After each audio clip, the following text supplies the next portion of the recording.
75 τετραγωνικά μέτρα, δύο υπνοδωμάτια με σαλόνι.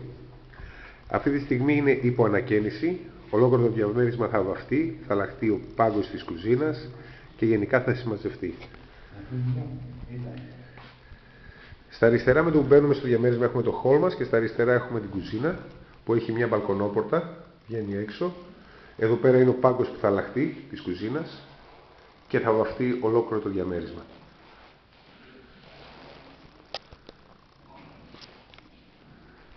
Εδώ η κουζίνα έχει χώρο για τραπεζάκι, έχει κάποια έξτρα σιρτάρια, το καπέλο του φούρνου.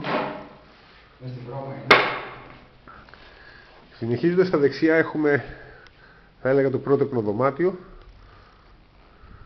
που έχει πρόσβαση σε μπαλκονάκι, μικρό μπαλκονάκι, air conditioning στο δωμάτιο και το σώμα του φυσικού αερίου.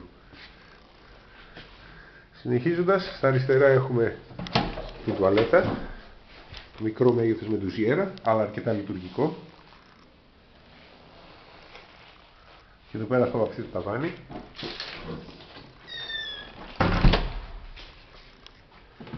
Στα αριστερά μας έχουμε το επόμενο υπνοδωμάτιο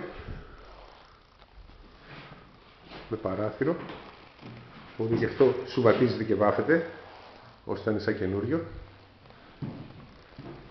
Και τέλος, στα δεξιά μας έχουμε το μεγαλύτερο δωμάτιο που θα είναι το σαλόνι, σε καλή κατάσταση, και αυτό θα βαφτεί, αρκετά μεγάλο, όπως φαίνεται, όπως βλέπετε.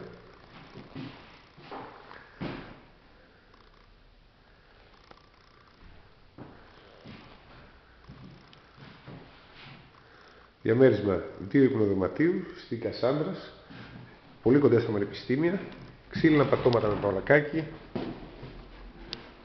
σύντομα διαθέσιμο, ανακαινισμένο.